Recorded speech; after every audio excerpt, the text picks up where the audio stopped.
Gardez votre guérison. Livre écrit par le pasteur Chris Oyakhilogbe. La lecture audio vous est offerte par les vérités de l'Évangile. Introduction. Nous remercions Dieu pour votre guérison. Nous sommes excités à ce sujet. Nous désirons que vous ne receviez pas seulement la guérison, mais que vous la gardiez aussi. Vivons toujours dans la santé divine. La Bible dit, « Bien-aimé, je souhaite que tu prospères à tous égards et sois en bonne santé, comme prospère l'état de ton âme. » 3 Jean, verset 2. Dieu désire que vous soyez non seulement guéris, mais que vous restiez toujours en bonne santé. Ce livre contient des directives très vitales qui vous aideront à maintenir votre guérison. Nous vous encourageons à y aller dans la prière et dans l'expectation. Nous vous aimons, Chris Oyakhilogbe. Chapitre 1. Maintenez votre guérison au moyen d'une confession positive. L'aveugle qui a été guéri après que Jésus lui ait fait un miracle, après avoir été lavé à la piscine de Siloam, lorsqu'on lui a demandé comment il était guéri, a affirmé avec assurance qu'il était guéri. Ses voisins et ceux qui auparavant l'avaient connu comme mendiant disaient, « N'est-ce pas celui qui se tenait assis et qui mendiait ?» Les uns disaient, « C'est lui ».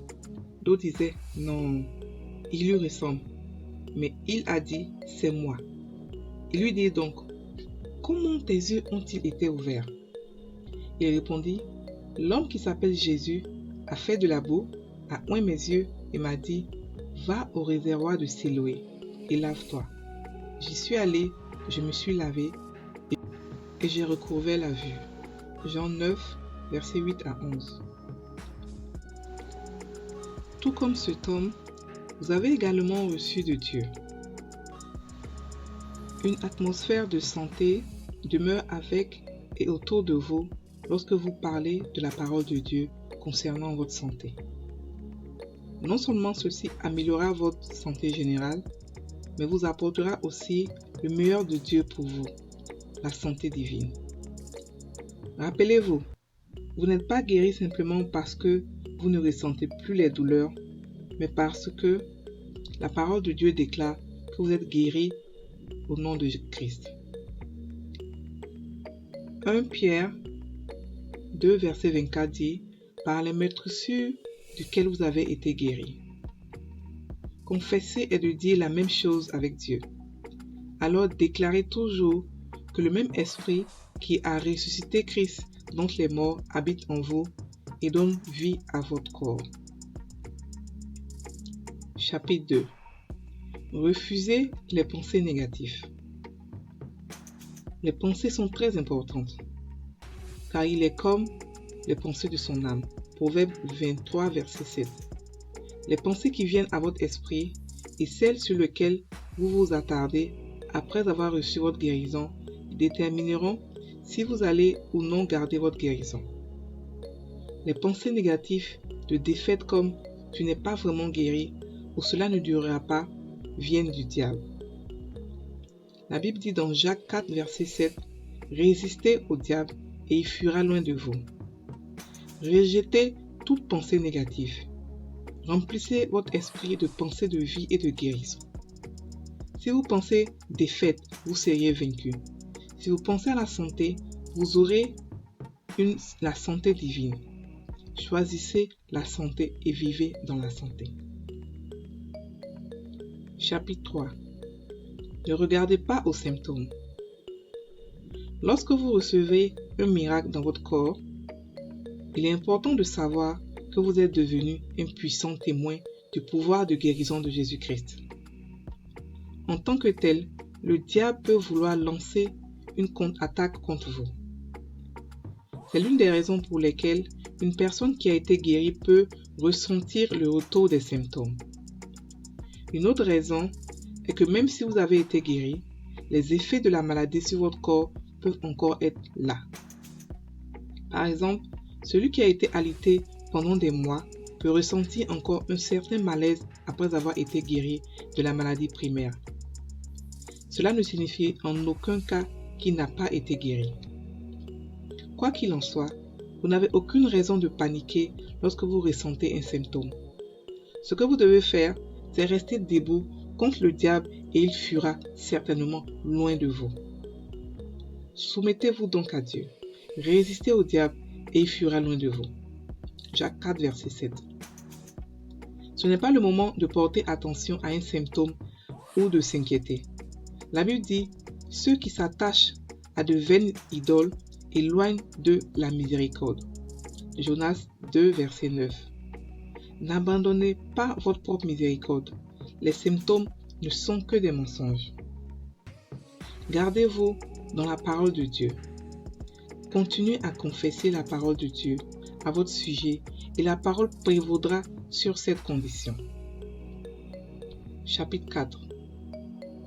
Exercez votre foi. Cela signifie que tout ce que vous ne pouviez pas faire avant votre guérison, vous devez maintenant commencer et continuer à le faire. Par exemple, si vous ne pouviez pas marcher auparavant, maintenant que vous êtes guéri, continuez à exercer votre foi en marchant et en exerçant vos jambes. Les anciens symptômes peuvent essayer de revenir, mais vous devez rejeter tout cela au nom de Jésus et mettre votre foi en action. Cela est la façon de résister au diable. Chapitre 5. S'abstenir du péché. Le péché est un outil que le diable utilise pour ramener les gens à la servitude et à la mort. Car le salaire du péché est la mort, mais le don gratuit de Dieu est la vie éternelle en Jésus-Christ notre Seigneur. Romains 6, verset 23.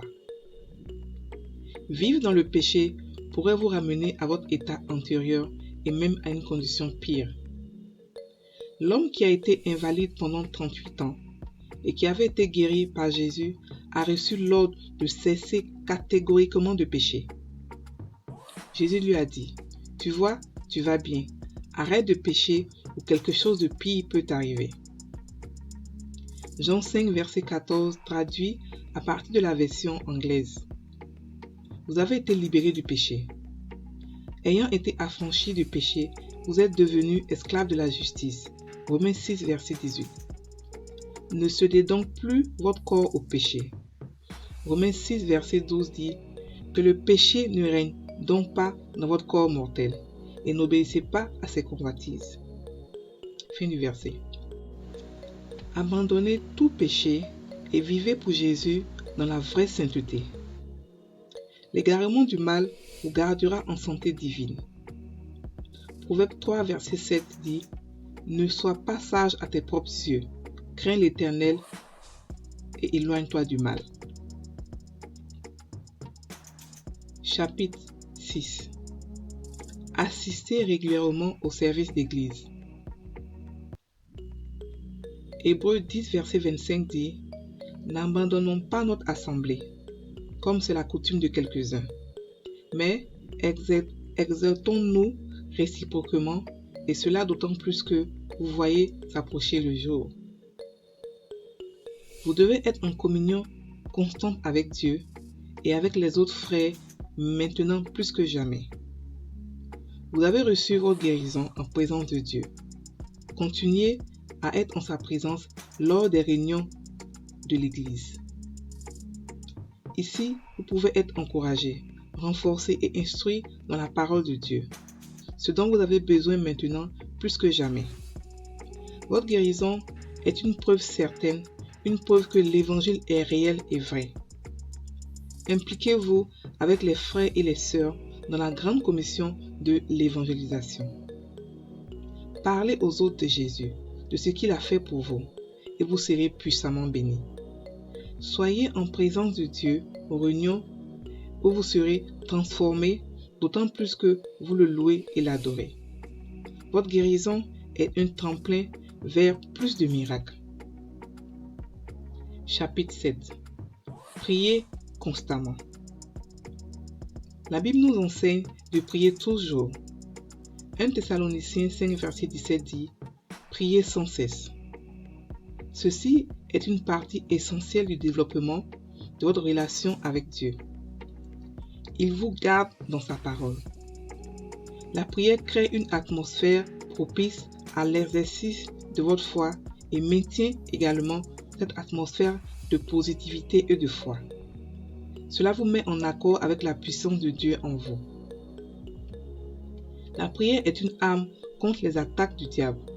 Éphésiens 6, verset 18 dit « Faites en tout temps par l'Esprit toutes sortes de prières et de supplications. Veillez à cela avec une entière persévérance et priez pour tous les saints. Priez toujours dans l'Esprit, en vous adonnant à la prière comme Jésus l'a fait. » Chapitre 8. Étudiez la parole. La Bible dit dans Osée 4, verset 6 « Mon peuple est détruit par manque de connaissance. Puisque tu as rejeté la connaissance, je te rejetterai et tu seras dépouillé de mon sacerdoce. Puisque tu as oublié la loi de ton Dieu, j'oublierai aussi tes enfants. » Fin du verset. Si tu ne sais pas que la volonté de Dieu pour toi est de vivre dans la santé divine, alors le diable peut te garder dans la maladie ou même te tuer. Mais lorsque vous étudiez la parole de Dieu, votre esprit se renouvelle. Alors vous commencerez à penser comme Dieu et à parler comme Dieu. Et comme nous avons le même esprit de foi qui est exprimé dans cette parole de l'Écriture, j'ai cru, c'est pourquoi j'ai parlé. Nous aussi nous croyons et c'est pourquoi nous parlons aussi. 2 Corinthiens 4, verset 13. Familiarisez-vous avec toute la volonté de Dieu pour vous à travers la parole de Dieu à partir de la Bible. Passez du temps à étudier la parole de Dieu pour être mieux informé. Colossiens 3, verset 16 dit que la parole de Christ habite parmi vous richement. Instruisez-vous et exhortez-vous les uns les autres en toute sagesse, par des psaumes, par des hymnes, par des cantiques spirituels, chantant à Dieu dans vos cœurs sous l'inspiration de la grâce. La parole de Dieu est une arme. Éphésiens 6, verset 17 dit « Prenez aussi le casque du salut et l'épée de l'esprit qui est la parole de Dieu. » La parole de Dieu est un médicament qui vous gardera toujours en bonne santé. Proverbe 4, verset 20 à 22 dit « Mon fils, sois attentif à mes paroles. Prête l'oreille à mes discours, qu'ils ne s'éloignent pas de tes yeux. Garde-les dans le fond de ton cœur, car c'est la vie pour ceux qui le trouvent et c'est la santé pour tout ton corps. »